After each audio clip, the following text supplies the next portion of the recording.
Hey Tim, Yeah, what's up? are credit cards good or bad? Yes.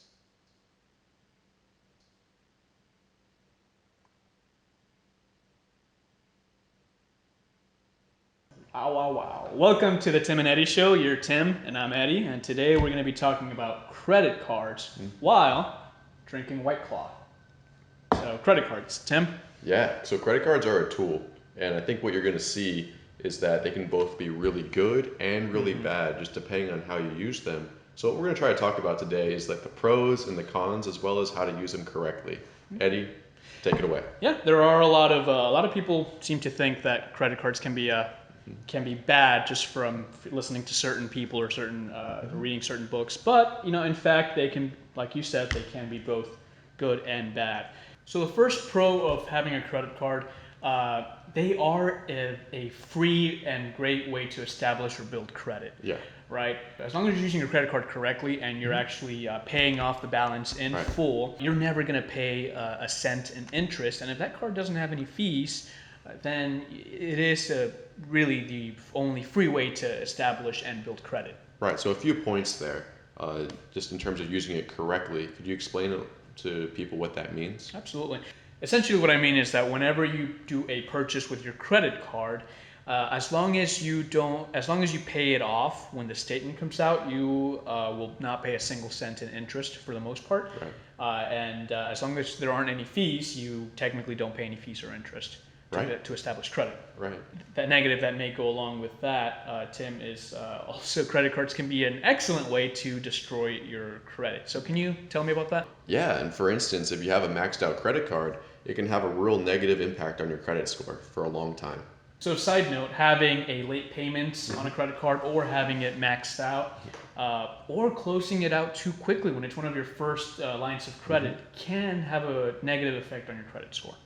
Three things to remember. One, pay off your monthly statement balance. Two, never spend more than 30% of your total credit limit. And three, no need to close your credit card unless you have an annual fee.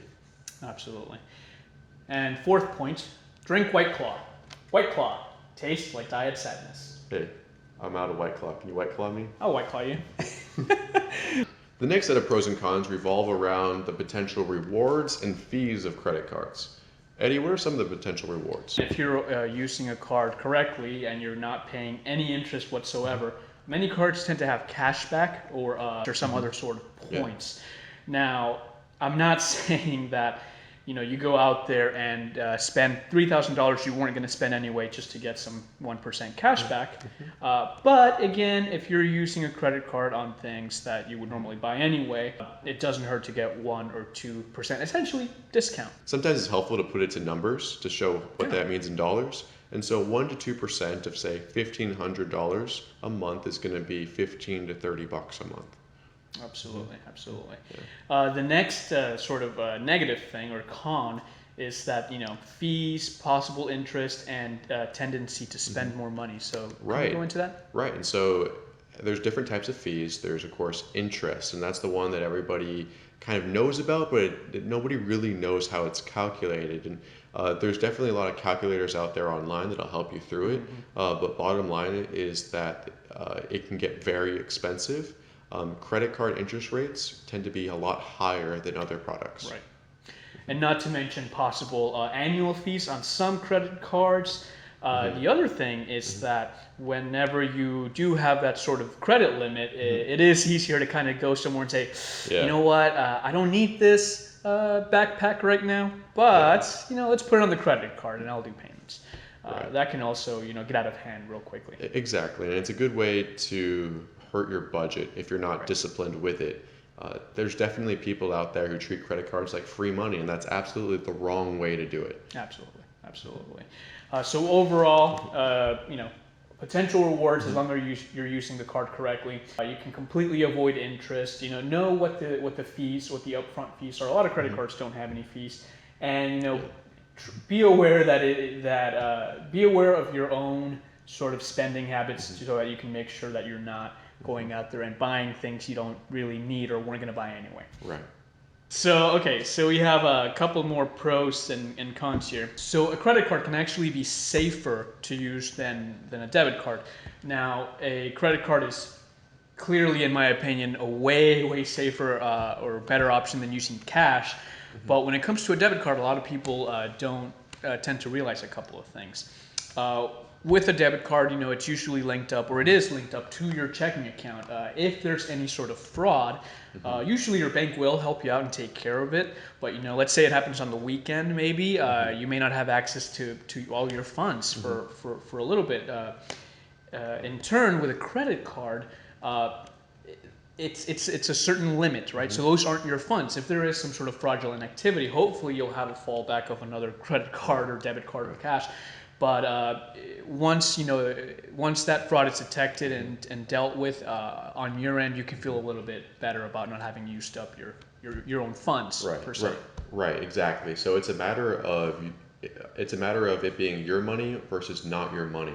So for instance, if it's the 31st and rent's coming due, if there's fraud on your account and you used your debit card, that's coming right out of your rent money, as opposed to a credit card where yes, you need to deal with it, you need to deal with it quickly, but you have a little bit more time. Your rent money is still in your account.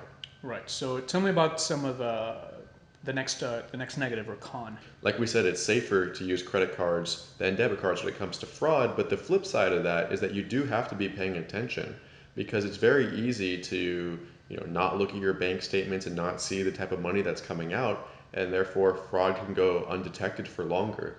Along the same lines, if you have a bunch of things on auto pay, it's very easy to accumulate a bunch of them. Right. And so maybe you have a Netflix, an HBO account, also a Hulu, maybe a few other things. Right. At each point in time, none of them are incredibly expensive, but altogether it can add up very quickly. Right. And a credit card makes it very easy for you to spend too much on that front as well. Absolutely. And side note, some of these credit companies may increase your credit card limit without you even realizing, which sounds like a great thing, and it can be, but every now and then if you maybe forget what your limit is, you keep spending, and that can completely get out of hand. Right. It can allow you to spend more than you were expecting. Right, absolutely. So kind of the last thing, to kind of end on a high note here, the final pro it would be that with credit cards, you do have some insurance and warranty perks per se. So, for example, there are credit cards out there in which I'll give you a personal anecdote. My phone bill is paid with a specific credit card. As long as I keep doing that, the credit card company will offer me a $600 credit as sort of phone insurance. So I crack my screen, I completely break the phone, I can file a claim with my credit card company. And all of that is just by simply charging my phone bill on that credit card, which again, I pay off immediately, paying $0 in interest. Right. Something else that a lot of people don't know with their credit cards, you may have a credit card in which, let's say you purchased a laptop, right? You purchased a laptop today, and it comes with a 1-year warranty. Some credit cards will actually maybe extend that warranty, right? If you use that card to purchase it. So if you have the money to purchase a computer anyway, you use that credit card, you pay it off in full, and you possibly have extra insurance and warranty perks that a lot of people don't know about. So Tim, what are your final thoughts here with credit cards? Yeah, I wanted to end on this. You are the best person to decide whether or not a credit card is right for you. And there is absolutely no shame in not opening up a credit card if you don't feel like you're ready for it. If you do that too soon, you can definitely incur a lot in fees and interest, and of course damage your credit score. That being said, if and when you feel ready to open up a credit card, just remember 3 things. 1, make sure to pay off your monthly statement balance completely every month. 2, be conscious of your spending and make sure there's not too much in recurring monthly payments that go out, things like Hulu and Netflix. And 3, don't forget about the perks. Eddie, you talked about a lot of the different things with warranties, and I think a lot of people don't necessarily know that's a thing or take advantage of it. Tim, very, very good points. Again, this is Tim and I'm Eddie. We are the Tim and Eddie Show. Like and subscribe if you like what we do. Let us know down in the comments if there's any type of conversation or discussion you'd like us to have. And again, have a great day.